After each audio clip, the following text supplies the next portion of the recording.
Radioactive, tritium-contaminated water. That's what Japan plans to dump into the Pacific Ocean. 1.3 million tons of the stuff from Fukushima and more every day. And here in the U.S., Holtec is planning to dump tritium-contaminated water into Cape Cod Bay and the Hudson River from the defunct Pilgrim and Indian Point plants. Now, the nukesters have it hardwired into their talking points that, tritium is a weak sister as far as radiation goes. It's not a danger, it will dilute in the ocean to infinity and have no consequence, blah, blah, blah. But then you hear from an internationally respected marine biologist, someone who has spent decades dealing with the effects of nuclear pollution in the waters of the world. And he tells you that the dangers of tritium come not just from what's suspended in the water, but how it gets onto the land and from there into us. And he tells you, why has nobody looked at the sea-to-land transfer of tritium? Now, this doesn't just apply to tritiated water as a kind of a sea-to-land transferred water vapor from breaking waves or from the vast expanses of wet sediments which are exposed at low tide. On a hot day, they're evaporating the water out of them. That water contains tritiated water. And if there's an onshore breeze, you'll be inhaling that. And it will also be dropping tritiated material out onto agricultural produce. And that's just the start. There are many more ways that this proposed dumping of tritium-contaminated radioactive water into the ocean can harm us. Well, after you've listened to Tim Deere-Jones for just 30 minutes, you begin to understand the forever consequences of Japan's announced plans to dump this water into the Pacific, and you realize that what they are planning will significantly increase the risks to health and life posed by that already terrible, horrifying seat that we all share. Nuclear hot seat, what are those people thinking? Nuclear hot seat, what have those boys been drinking? Nuclear hot seat, the corium is sinking. Our time to act is shrinking, but our activists are linking. Nuclear hot seat, it's the bomb. Welcome to Nuclear Hot Seat, the weekly international news magazine keeping you up to date on all things nuclear from a different perspective. My name is Libby Halevi. I'm the producer and host, as well as a survivor of the nuclear accident at 3 Mile Island from just 1 mile away. So I know what can happen when those nuclear so-called experts get it wrong.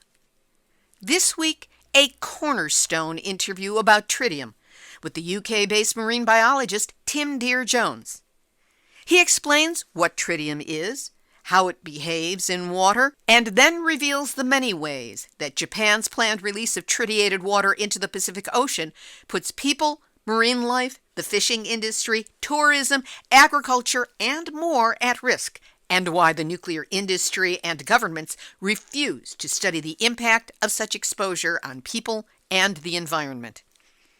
We will also have nuclear news from around the world, numbnuts of the week for outstanding nuclear boneheadedness, and more honest nuclear information than is likely to get indicted today. All of it coming up in just a few moments. Today is Tuesday, March 21st, 2023, and here is this week's nuclear news from a different perspective. Starting here in the U.S., where in New Mexico, the state is fighting back against the Federal Nuclear Regulatory Commission's announcement that it will soon issue a license to Holtec International for the so-called interim storage of radioactive waste in southeast New Mexico. About 30 million nuclear fuel rods containing highly radioactive so-called spent fuel meant to be brought there primarily by train. But the state has passed and the governor signed SB 53, a law which bans the storage or disposal of high-level nuclear waste in New Mexico, require consent of the state to build a high-level nuclear waste storage or disposal site, and prohibit state agencies or political subdivisions from issuing permits for the project until a federal permanent geological repository is operating to prevent it from becoming a de facto permanent waste repository. As if to emphasize the ill-advised nature of proposing to transport the nuclear waste by train to the site, not only do we have last month's major derailment of toxic chemicals in East Palestine, Ohio, but in the last week alone, 2 additional derailments.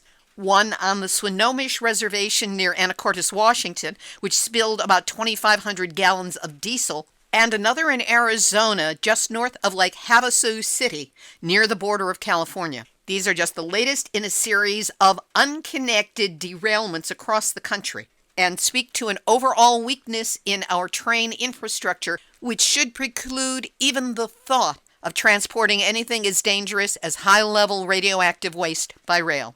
In Minnesota, at Xcel Energy's Monticello nuclear power plant, less than 40 miles from Minneapolis, some 400,000 gallons of water containing tritium, a radioactive isotope of hydrogen, leaked from the plant in late November, but was just made publicly known last Thursday, March 16. The reactor is on the banks of the Mississippi River, and we'll have more about tritium in water in today's featured interview. Regarding Japan's planned release of 1.3 million tons of tritium-contaminated radioactive water from Fukushima into the Pacific Ocean, China has upped its rhetoric against the plan, saying countries and the media need to speak now to Japan to face up to its responsibilities, not to take any irresponsible action in a hasty way. That from Sun Xiaobo, Director General of the Chinese Foreign Ministry's Arms Control Department. In that statement, Sun cast doubt on the trustworthiness of data related to the water discharge plan, citing a past data tampering scandal involving TEPCO.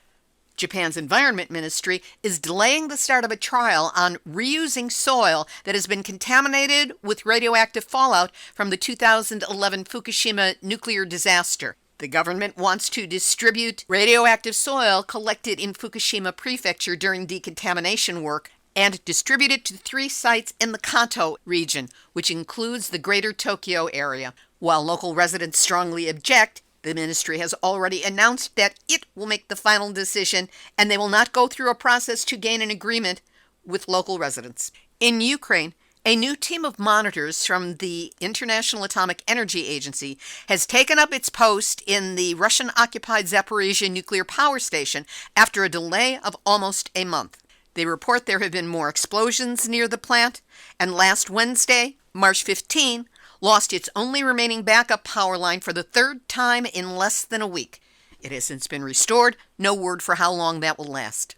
Ukraine is also ready to produce nuclear fuel that could supply its own nuclear power plants and be exported to European countries that are still dependent on fuel from the Russian Federation. That dependence is the reason why there have been no sanctions against Russian nuclear technology or products since the war in Ukraine began. And now, Nuclear hot seat, nuclear hot seat, nuclear hot seat, numbnuts of the week. France has so many nuclear headaches it is hard to keep track of them. All of their reactors are aging. As many as 26 of their 56 nuclear reactors simultaneously offline for repairs or maintenance. More than 200 reactor welds ordered examined for possible corrosion cracks which would erode safety. One new nuclear reactor in Flamanville more than a decade behind schedule at a cost 3 times the original estimate. And now it's in excess of 13 billion with a B euros. Then there's the dependence on Russia for the uranium for fuel. That's kind of a grand slam of nuclear nightmares. So what is President Emmanuel Macron doing about it? Promoting new nuclear build and introducing new legislation to speed it along. We know that there are plenty of genuinely clean, green, sustainable energy options that are available and could be implemented immediately to build energy resilience. But nope, not even a consideration. This blind reliance on nuclear for 70% of the country's electricity is stupid and short-sighted.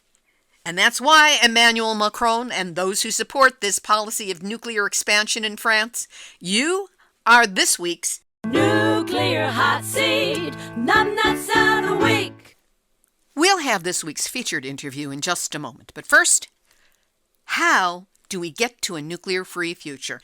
It would be nice if wishing for a nuke-free world would make it happen, but it won't. The entire fuel chain, from uranium mining on mostly indigenous lands that leave a legacy of radioactive waste, to the manufacture of nuclear weapons and reactor fuel, to the known health dangers of living near a nuclear reactor, all of which leach tritium into the groundwater, to the forever legacy of so-called spent fuel rods, and then, of course, there's nuclear weapons. It's out there, poisoning the land, air, water, and, unfortunately, us. And all of it is supported by a financially well-funded nuclear industry PR propaganda push that spends millions of dollars every month to get their message embedded into the news cycle and the public's brains. As you'll hear from today's interview, the dangers are dire, immediate, and come from more directions than you could possibly imagine. And that is why you need Nuclear Hot Seat. We're now in our 12th year, the only podcast where you can reliably get a 1-hour hit of honest nuclear information every week, including interviews with genuine experts and frontline activists, international news, numbnuts of the week, and the hot story. We bring you stories and insights that the nukesters and their political allies would rather you not know. So if you've come to value Nuclear Hot Seat and the service we provide and would like to support the show's work, the time to send us a donation would be right now. Go to nuclearhotseat.com, click on the red button, and know that however much you can help, be it a one-time donation or recurring every month, you will be helping to support those who oppose nuclear around the world.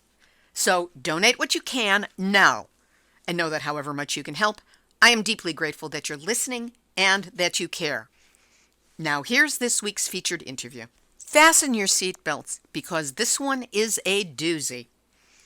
Tim Deere-Jones is an internationally known marine biologist, a researcher and consultant, who specializes in analysis of the radiation threats to our planet's waters from a wide range of nuclear sources.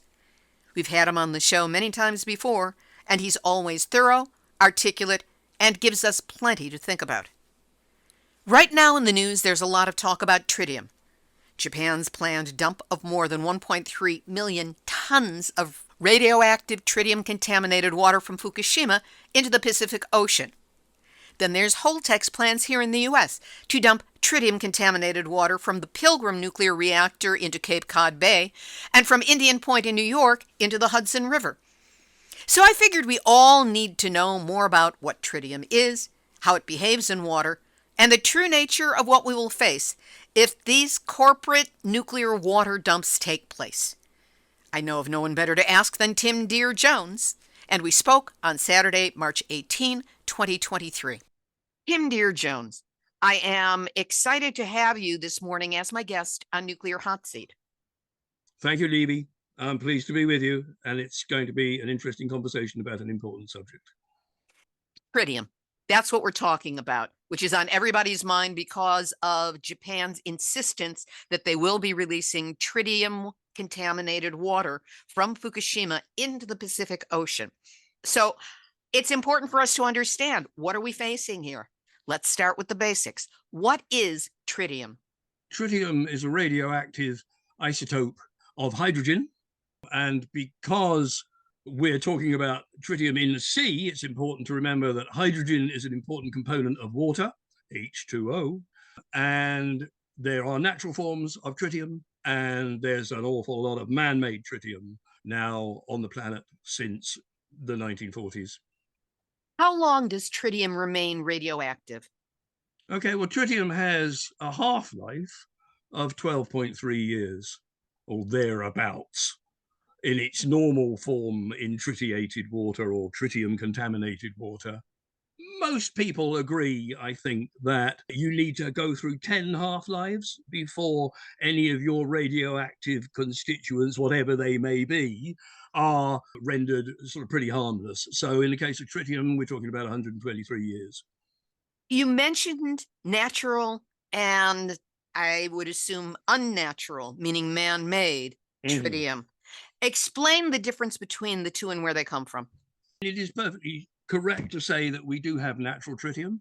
The enormous bulk of it is produced in the upper atmosphere as a result of solar radioactivity interactions between atmospheric hydrogen and the solar radioactivity. That produces, and I will give you one number here, that produces 10 to the 16, so that's 10 with 16 noughts after it, becquerels of tritium a year, most of which falls down to the planetary surface, falls into the water. If it falls onto the land, it ends up being washed into the water or incorporated into plant life. On the other hand, if you look at the human production of tritium, it's very rapidly proves itself to be much, much, much more significant than the amount of tritium which is produced by natural sources. For instance, atmospheric weapons testing produced about 10,000 times the amount of tritium that is produced naturally a year. Meaning still the leftover materials from weapons testing is still producing. Yeah, because we haven't lost the half-lives yet. You think you've got to go through your 123 years before the material you've produced has sort of worked itself down to a state where it does nothing and causes no damage and its radioactivity content is very low. So we haven't got to that stage. And meanwhile, we have been generating more and more as a result of sea dumping, which was stopped in the 1980s, but an awful lot of radioactive tritium was thrown overboard, shipped into the sea. And meanwhile, again, ever since then, we've had a lot of nuclear activity, nuclear power stations, nuclear generators, fuel processing, nuclear fuel production, experiments with fission, as well as fusion. And all of these produce large amounts of tritium, most of which now ends up into the aquatic systems because it was understood quite early on that discharges of tritiated water as tritium in steam to the atmosphere was causing health problems to populations. This was way back in Kennedy's era when the first weapons test ban treaties were worked on. That was one of the problems that they were worried about then. But since then, the atmospheric testing has stopped, but the civil nuclear process is going on, and pretty much everything that we do in the nuclear industry produces tritium, which is either discharged to atmosphere or discharged to water. This is, of course, a major issue right now in Japan because of the tritiated water from Fukushima. It's also an issue about tritiated water being released from Indian Point in New York and also into Massachusetts Bay from the Pilgrim Station. So this is an international issue that we are dealing with. Explain how humans become exposed to tritium. Where do they get it from and what does it do to them? What you're talking about is kind of the end point of a lot of these sites. So the end point of the Fukushima disaster, the end point of the Pilgrim unit, because that's been closed down and they're now looking to get rid of their final waste out of that site.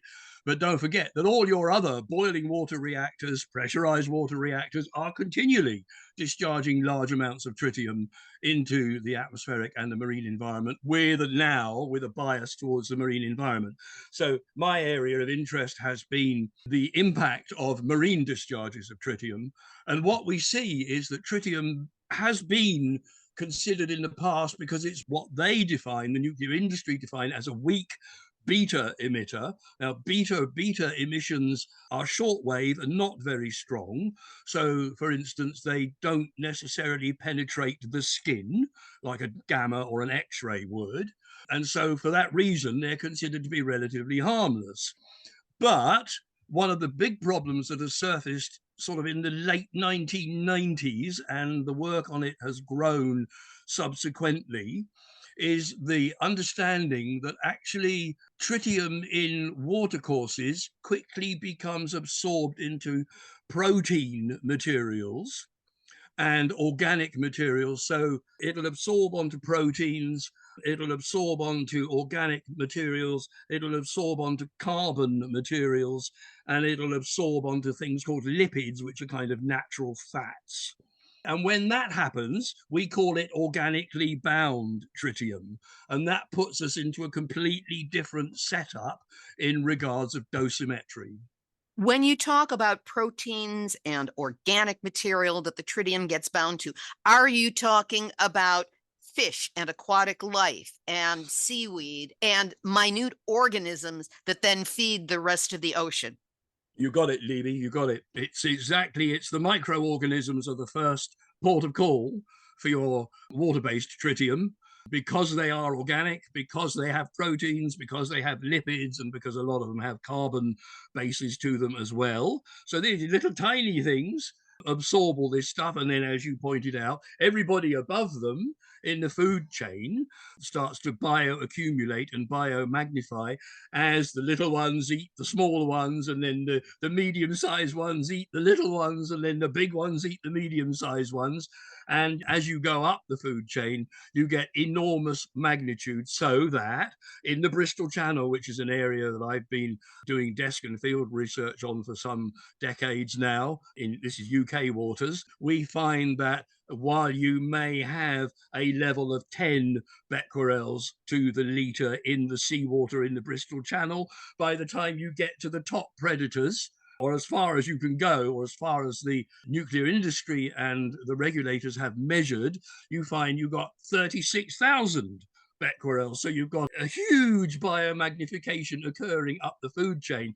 Now, there has been no study on human beings in that kind of situation. The investigations of tritium impacts on humans have been for nuclear workers receiving massive doses either on the skin as a result of a nuclear accident on site. So we don't have these dietary studies, and we don't have them relating to human beings in the context of organically bound tritium. So there's a huge area of ignorance here about the health effects to human populations of organically bound tritium. But what you can see from looking at the wildlife is that biomagnification occurs, and there are studies which have been done on mammals, such as mice and rats and monkeys, and that finds that one of the things that tritium quite likes to involve itself with is RNA and DNA.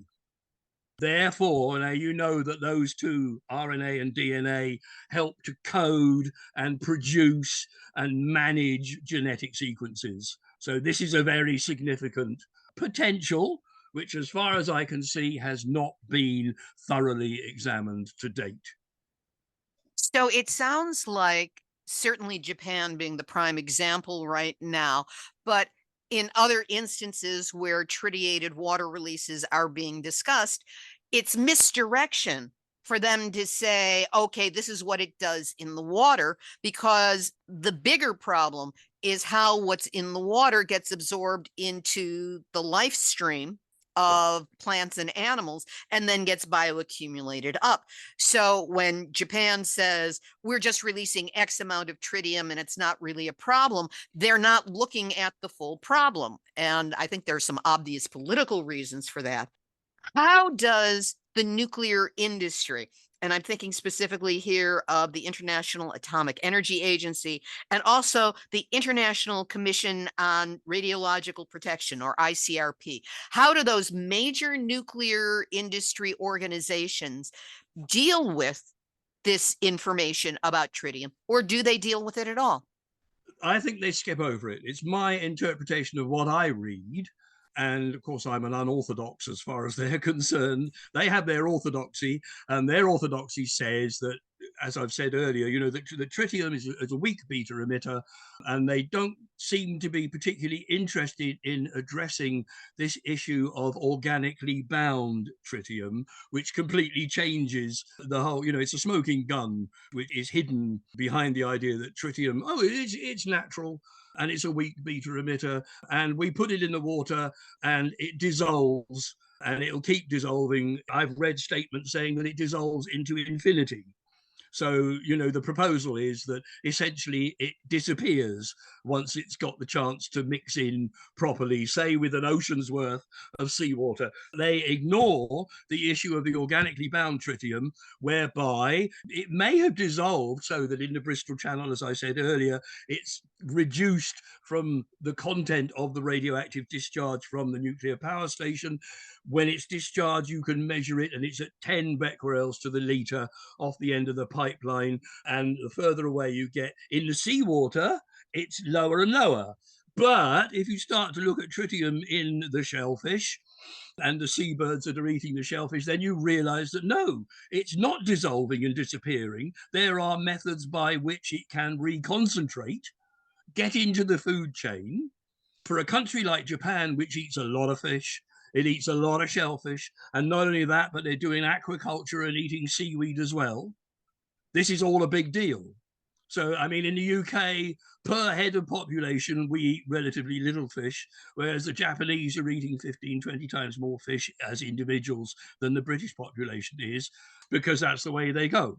And a lot of Pacific nations, I mean, we could get into the economic side of it here, if this is appropriate, but a lot of Pacific nations are fishing tuna, for instance. Now, there's plenty of evidence out there to show that previous discharges from Fukushima have had an impact, a radiological impact on all sorts of Pacific tuna, because it's only recently been pointed out that there is evidence that a number of yellowfin tuna, skipjacks, the big blues, and so on, several species of tuna are breeding and rearing, and their juveniles are being reared off the Japanese coast, off that coast, that eastern-facing coast of Honshu.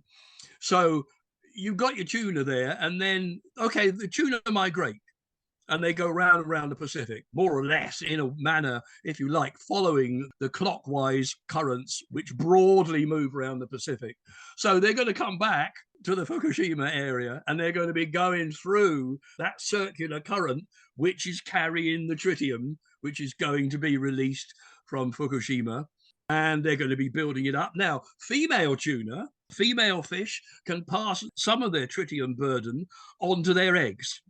Laboratory studies have shown that fish eggs produced by female fish have been fed tritiated water. Those fish eggs contain tritium, which is bound to the DNA and the RNA. So we're back to the genetic sequencing again of the fish. But the females lose some of their body burden, whereas the males have no way of expressing. So they will continue to build up a body burden of tritium. Big tuna, some of the big blue tuna, can live for 15, 20 years. Now, it's my argument that probably in 15 or 20 years, let's say TEPCO do release their water this year, in 15 or 20 years' time, there'll be some damn big blue tuna going round and round in the Pacific with very high body burdens of tritium, and somebody's going to catch one of these big tuna and say, hey, look, it's worth so many hundreds or thousands of dollars. People are going to buy chunks of it and happily devour it, but they're going to be giving themselves a big dose of tritium, of organically bound tritium in that process. Do you eat sushi? No, I don't eat sushi. I haven't since Fukushima. Yeah, good for you. What are the other delivery methods by which human beings can be contaminated by this tritium water? It's not just the fish in the water. There's the digestion, the dietary route. But for me, equally significant is the inhalation route. Tritiated water, one of the things that struck me when I first started reading about tritium in water was that it was explained to me that tritiated water behaves just like any other water. For instance, when atmospheric discharges of tritium from nuclear power stations are made, they are in the form of tritiated steam. So it's steam, condensed water, loaded with the tritium. So once the tritium is in the water, you can't remove it. Doesn't matter if it turns into steam or water vapor, it won't be removed. Now, we know from studies that have been conducted in the UK that the radionuclide cesium-137 dissolves in water. And there are studies from the UK and from numerous academics, but also early studies from the nuclear industry who stopped those studies pretty quickly because they began to show unfortunate results as far as they were concerned. But those studies showed that cesium-137 dissolved in water would blow ashore across the shoreline in sea spray and micro droplets from marine aerosols. So this is like kind of fog kind of droplets, you know. And we know, I mean, I'm talking to you from Wales, and there are areas of the Welsh coast where studies have shown that sea to land transferred cesium has been found 10 miles inland on agricultural produce. So first of all, your dietary isn't just seafood. You can also get a dietary dose of sea to land transferring water dissolved materials. So that would include tritium, but tritium hasn't been studied. So I shall refer again to cesium. We know that you can get a dietary dose of cesium on terrestrial produce, but it's marine cesium. But you can find it on agricultural produce up to 10 miles inland. So that gives you a much broader critical contact group, or coastal critical group, as we call them in the UK, people who are most exposed by reason of their habitats and their diets and their lifestyles. A much bigger critical group of people who are in receipt of sea to land transfer doses. Now, if tritiated water behaves like any other water, then it follows logically and scientifically that it will behave in the same way as the cesium does. So my argument is, why has nobody looked at the sea to land transfer of tritium? Now, this doesn't just apply to tritiated water as a kind of a sea to land transferred water vapor from breaking waves, or from the vast expanses of wet sediments which are exposed at low tide. Think of a beach.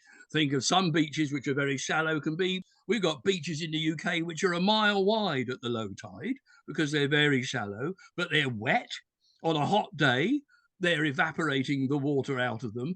That water contains cesium and tritiated water. And if there's an onshore breeze, you'll be inhaling that, and it will also be dropping tritiated material out onto agricultural produce. But then it's not just that, because we know that this effect is actually larger and greater if organic material is blown ashore. And we know that there are microbes and microbiology in the marine environment, and little tiny particles of dead seaweed and other organic material. And we know, because that stuff has been captured blowing across the shoreline, it's been captured in muslin nets. And we know that that stuff is also blowing ashore as part of the sea to land transfer. So there's another dose pathway here, and that is the sea to land transfer. So if it's blowing ashore, you will be breathing it. And if it can reach 10 miles inland, as has been shown in the UK, then you will be 10 miles worth of people, if you like to think of it that way, maybe inhaling that stuff and getting it into their lungs, from which it passes into the bloodstream, from where it passes into the various body organs, brain, heart, you name it. At the same time, I don't know how things are in Japan, but I guess probably in the UK you have what are called salt marsh fed animal products. So it's a big deal in the UK is selling salt marsh sheep. So sheep feeding on salt marsh pastures, intertidal, stuff which gets flooded in the winter and during periods of extra high tide. Then when that happens, organic material, OBT, organically bound tritium, and tritiated water will be coming ashore onto those salt marshes, contaminating the organic material that's there, the grasses and the herbs, which makes the sheep taste so nice. But at the same time, people will be getting a dose of tritiated material from that. I mean, again, in the UK, we've had numerous towns recently, and it's becoming more frequent as sea level rise occurs and storms increase in velocity. We're getting towns, seaside towns, which are being flooded from the sea. So that's bringing tritiated water. And almost invariably when that happens, those seaside towns have to do a lot of cleanup afterwards because a lot of mud and organic waste and sand is also brought ashore, and all that stuff will be contaminated with tritium from the tritium-contaminated sea. So if you start to put massive pulses in, as is proposed at Pilgrim or at Fukushima, or if you have an accident with a water-cooled power station or cooling ponds, etc., where tritium is lying, then all those pathways are potential pathways of deliverance. But the IAEA and the ICRP do not list those pathways as pathways of relevance. So they haven't changed their pathways of deliveries since the 1970s. Despite all this new evidence which has occurred. And I've been writing about this stuff for a decade now and sending it off in consultation submissions and requests for comment from the nuclear industry. And honestly, Libby, it's astonishing. They just ignore it. They don't bother to argue with me about it. They just blank it and ignore it. The longer this goes on, the more convinced I am that it's so tricky. They don't want to talk about it at all. Pay no attention to that man behind the curtain. That's right. Has there ever been within the industry a significant challenge to their ignorance, their blind spot, their not paying attention to this new information? No, not within the industry. There hasn't. There have been one or two people who have worked from the industry and resigned from it, who have raised issues about tritium. I think they have the same response that I have, because people like Pilgrim have probably run into Dr. Ian Fairley, who is a considerable expert on the issue, although I don't think his speciality is marine tritium, but he's certainly written extensively about tritium in its other forms and its other forms of discharge and its uses. But I don't think he gets any more traction than I can with the nuclear industry, despite the fact that he has a long association with various nuclear bodies. So there's no monitoring. There have been no studies. The nuclear industry turns a blind eye and a deaf ear to any information that might contradict their promotion of nuclear as quote unquote clean and green, which is just none of the above. Let's take a look specifically at Japan and what they are planning to do. They have not only said that they want to, but they plan to, and they've put the mechanism in place to release more than 1.3 million tons of tritiated water from Fukushima into the Pacific Ocean, starting possibly as soon as this summer. There's been international pushback against it, but they are moving forward. What do you consider will be the impact of this release? Yeah, it's a desperate situation, isn't it? Because they are pushing forwards not only the industrial body in question, TEPCO, but they seem to have the support of everybody they need to have the support of. Don't worry about the public, but provided you've got your Japanese Nuclear Regulation Committee and the IAEA and people like that backing you, you're all right. But somebody is going to have to pick up the pieces. And I suppose the answer to that from the industry point of view is if they can PR it well enough, they can cover it up, push it through, and then hush any impacts that might occur. Now, I have seen these sort of situations occur in other scenarios.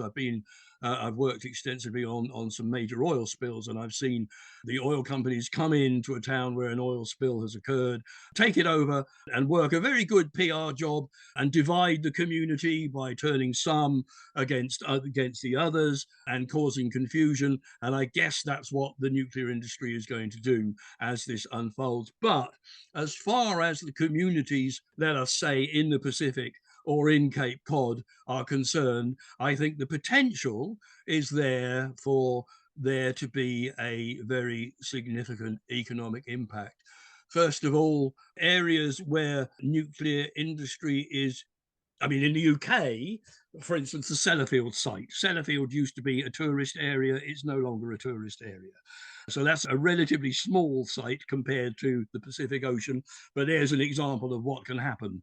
There was a local fishing industry at Sellafield. There isn't a local fishing industry there any longer. So there is a fishing industry slightly further afield, using bigger boats that are fishing further away from the Sellafield sea area anyway. So if you've got prize agricultural products, or prize marine food products. And then there is a threat of a radioactive pollution labeling of those products, then the market's going to fall off. So whether the nuclear industry can find allies enough and a persuasive advertising campaign to offset these things, I don't know. But I mean, we have seen in the UK islands where there was a very high death rate, a very high cancer incidences, and that I can link to very high presence of sea to land transferring radioactivity. But those have been, from a campaigning point of view, those have been squashed and overwhelmed by nuclear industry PR. And I mean, here in the UK now, as a campaigner, there are lots and lots of citizens groups who are very anxious about their local nuclear power stations and the more generalized impact of nuclear discharges to air and water. But they get no traction with government.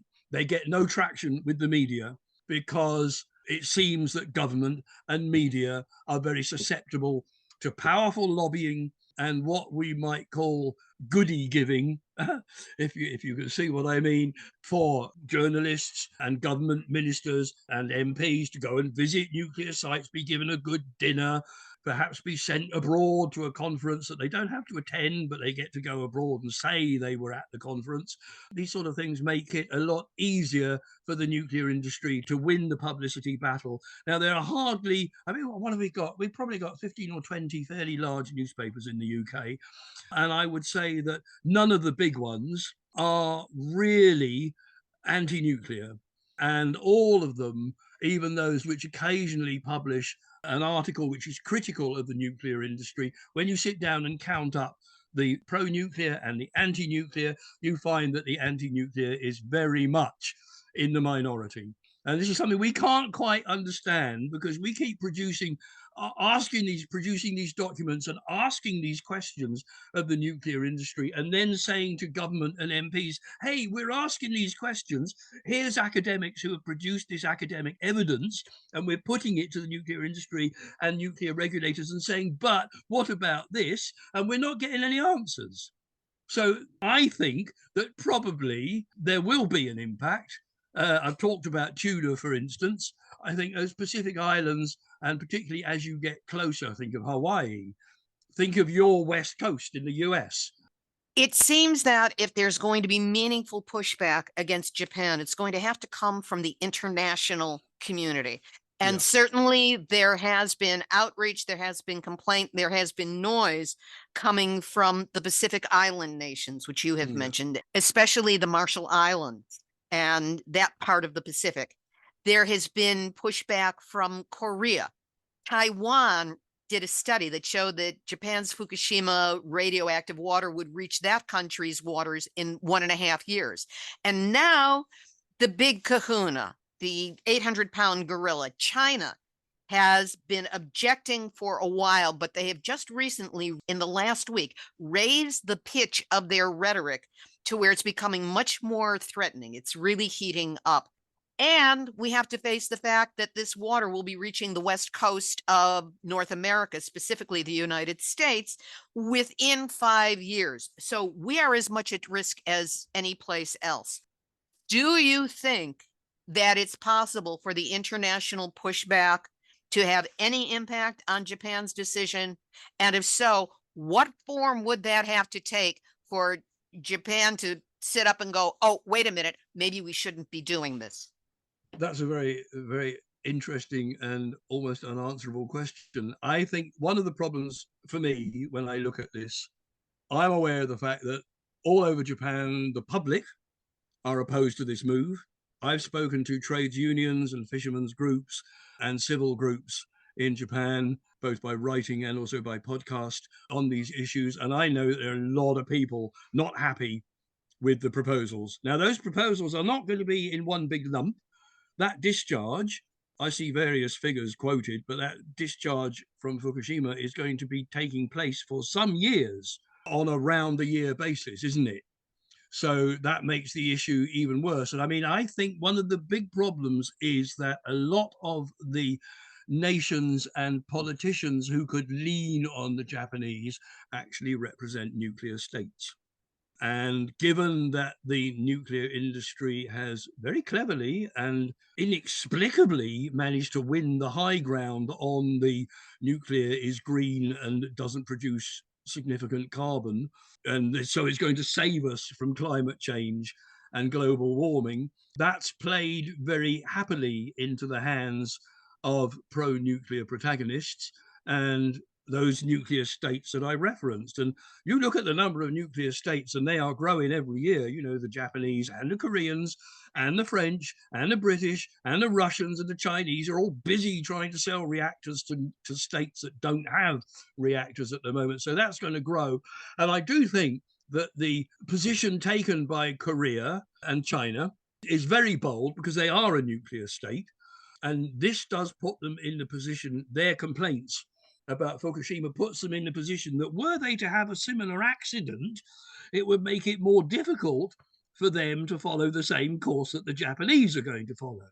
But the states that prefer to either not vote against the Japanese move, they are the states that also have heavily invested in nuclear, and they may well be thinking that if we had an accident like Fukushima, it would be really handy for us to be able to sling this kind of waste into the oceans and claim that it dissolves and it's not a problem. And so if they object to the Japanese proposal, then they put themselves in a sort of a dichotomous position, a bit of a hypocritical position. I don't know what it'll take, because it seems to me that the history of the nuclear industry indicates that the nuclear industry itself, in the end, believes itself to be above and beyond public opinion and to be above and beyond public concerns. And it seems to be able to capture governments and regulatory agencies and media in a way which is not unprecedented, because we've seen the tobacco industry and the agricultural chemical industry do the same thing in the past. And they're really just following that same pattern. They can conjure up their own biased research. They can lean on people in all sorts of ways. They can rubbish people like you and me and those of us who are anxious and concerned. And I'm not really very hopeful in the current situation that Japan can be stopped. And therefore, we're going to have to get on the top of that. If they do it, there needs to be a major effort, and I don't know where it's going to come from, except from citizens, to actually do something to try and observe and report the effects of what is happening at Fukushima, if that discharge does occur. Otherwise, what can you do? You could try the United Nations, but how many nations, how many states which are signatories of the United Nations Charter are nuclear? A good few of them now. Who sits on the Security Council and can veto anything? They're all nuclear states, except for the observer states there. I find it very, very depressing that the nuclear industry has been able to launch this takeover of the drivers of international politics and international environmental concern. In the end, it's like a lot of things. It comes down to we, the people, and whether we can wake up enough of our respective national populations to what's happening so that we can swing it on a national basis. Now, I don't know what the Japanese have to do. The Japanese have done demonstrations, there's shouts of public concern, they've had a Fukushima, they've had people being removed from their ancestral homes, leaving their animals behind, leaving their homes and their livelihoods behind. We've seen it at Chernobyl, and we've seen it at Chelyabinsk and Mayak in Russia. We've seen it at Sellafield in the UK, where there was a fire in 1957, and they just basically skated all over it. And there were reports as far away as Ireland after that 1957 fire that people were suffering health impacts. Seems pretty certain that empirical evidence is there, but it's been ignored by the regulators and the governments. So I think the only thing to do is what happened, say, at Greenham Common in the UK, when British women took it upon themselves to go and lay siege to a base where US nuclear weapons were being stored and readied for, in the event of a nuclear exchange. And they actually, in the end, those ladies, having invested themselves in spending years and years camping out at that site and keeping the issue in the public eye, they won the case. And those nuclear weapons were removed from the UK. Didn't take all the nuclear weapons away because we have our own nuclear deterrent, but at least we took a third-party nuclear deterrent away, and that was civilian action, and it was women, and the advantage there was that it was harder to beat women up, turn the police and the paramilitaries onto them, and they had staying power and enormous strength and courage. And it may well fall upon women and children to do the job this time, because the forces of law and order and security and civil nuclear police are pretty much all male. And it's hard for men to start beating up women and throwing women and babies and children about. So it may be necessary. It's not impossible, I add, but it's hard.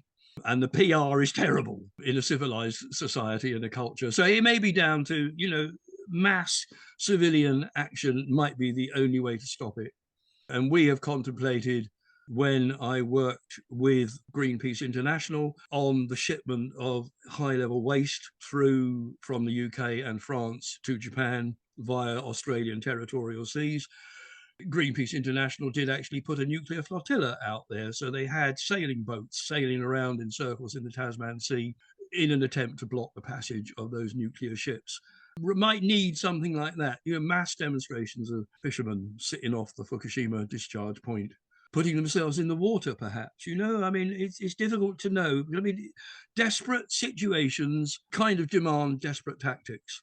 And I do think that it's the nuclear industry and governments will probably say I'm irresponsible to say this, but I don't mean investing and taking over and trying to dismantle a nuclear site, but I just mean making such a huge presence that it's impossible for the newspapers and the TV programs and the radio programs and the MPs and the governments and the regulators to ignore it.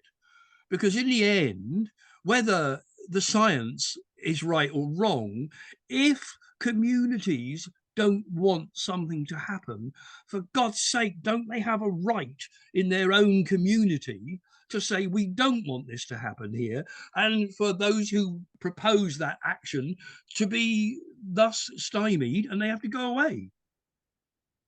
Tim Deere-Jones, thank you for this. I now understand more about tritium than I ever imagined possible. I'm sure the same can be said for the listeners. It's a crucial issue for us to understand, and I think it's been the missing piece in the discussion of what these releases of tritiated water would actually do to the waterways and the life force and the DNA and all the rest. And for this intensive and extensive education into tritium, I want to thank you for being my guest this week on Nuclear Hot Seat. Thank you, Levy. Thank you very much for the opportunity to share these thoughts and the results of my desk research on this subject. It's been a pleasure, as always, to exchange information and views with you. Bless you, and may your podcast live for a long time yet. That was UK-based marine biologist, researcher, and consultant Tim Deere-Jones. The notes Tim provided to me for this interview were so extensive, 11 pages worth, that at my request he has agreed to allow me to make them available to you. This solid, verifiable information includes links to the footnotes, and it's available as a downloadable PDF just one click away once you go to the Nuclear Hot Seat page, nuclearhotseat.com, under this episode, number 613. And while you're there, we will also link to our interview with Dr. Ian Fairley, who Tim cited as another expert on tritium and nuclear reactors. We've interviewed Dr. Fairley on numerous occasions, and we'll link to his interview from last year, episode 574, on tritium lies in connection with Fukushima and the Pilgrim radioactive water releases. Indian Point was not an issue when we talked. Again, that link will be up at nuclearhotseat.com under this episode, number 613. Activist, shout out.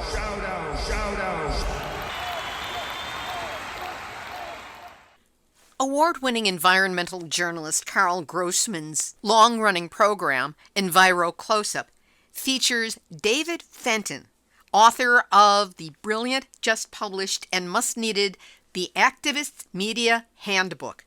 In the book, subtitled Lessons from 50 Years as a Progressive Agitator, Fenton presents communications rules for activists, which is what he discusses on the Enviro Close-Up program. These include craft simple messages everyone can understand, avoid jargon, and avoid rhetoric. As Fenton says, we have the knowledge and tools to create a lasting, better world. To win, we must use effective messages that touch people's hearts and reach them. We will link to the program and also to the book, which I, for one, can't wait to read. And the 12th anniversary of the start of the Fukushima nuclear disaster, the triple meltdown in Japan, was marked around the world by candle lighting, prayer and ceremony, and demonstrations. One that caught my attention took place in Wales, where protesters gathered on the Menai Bridge to Ainsley, where a new power project at Waifla is being proposed. They demonstrate on the anniversary of the Fukushima disaster every year, but this year marked it by the dumping of tritium water into the straits below. Further down the coast of Cardigan Bay at Aberystwyth, members of the activist group CND Comedy also threw buckets of tritium-contaminated water into the ocean before marching through town distributing leaflets. Now, no real tritium was used, but symbolically the message was there. And as you heard clearly in today's interview, nobody in their right mind either wants or needs tritium in their seawater. And a reminder, if you want to make certain that you don't miss a single episode of Nuclear Hot Seat, go to the website, nuclearhotseat.com, look for the yellow opt-in box, put in a first name and an email address, and you will get the show delivered to you every week. The email includes not only a link to the episode, but a brief description of the material that is in it. Then, what the heck? Forward it to your friends. Put it up on any of your activist groups. This is the major way that the show gets out, with your help. And if you can assist us, not only I, but the Google and Facebook algorithms that pick up the show will appreciate it. This has been Nuclear Hot Seat for Tuesday, March 21st, 2023. Material for this week's show has been researched and compiled from nuclear-news.net, deunrenard.wordpress.com, beyondnuclear.org, NEARS.org, the International Campaign to Abolish Nuclear Weapons, or ICANW.org, the IAEA, Ed Lyman of the Union of Concerned Scientists, Dr. Paul Dorfman, RioGrandeSierraClub.org, Yahoo.com, Independent.co.uk, APNews.com, SanLuisObispo.com, CNBC.com, Mainichi.jp, KoreaTimes.co.kr, Asahi.com, JapanTimes.co.jp, Reuters.com, France24.com, UKRANews.com, NationWorldNews.com, and the captured and compromised by the industry they're supposed to be regulating Nuclear Regulatory Commission. You can get Nuclear Hot Seat delivered via email every week so you never miss a single episode. How to do it? Easy. Go to nuclearhotseat.com, look for the yellow box, put in your first name and email address, and ta-da! Every week you will get one email with the link and a short description of the show's contents. This episode of Nuclear Hot Seat is copyright 2023, Libby Halevi and Nuclear Hot Seat, Heartistry Communications. All rights reserved, but fair use allowed, as long as you cite the program, the website, and if you can fit in the names of the guests and me, that would be appreciated. This is Libby Halevi, producer-host of Nuclear Hot Seat, reminding you that the International Atomic Energy Agency Charter mandates that they support nuclear energy. So when the IAEA assures you that anything nuclear is not a problem, it's best to take it with a grain of non-tritium contaminated salt. There you have it. You have just had your weekly nuclear wake-up call. So don't go back to sleep, because we are all in the Nuclear Hot Seat. Nuclear hot seat. What are those people thinking? Nuclear hot seat. What have those boys been drinking? Nuclear hot seat. The corium is sinking. Our time to act is shrinking, but our activists are linking. Nuclear hot seat. It's the bomb.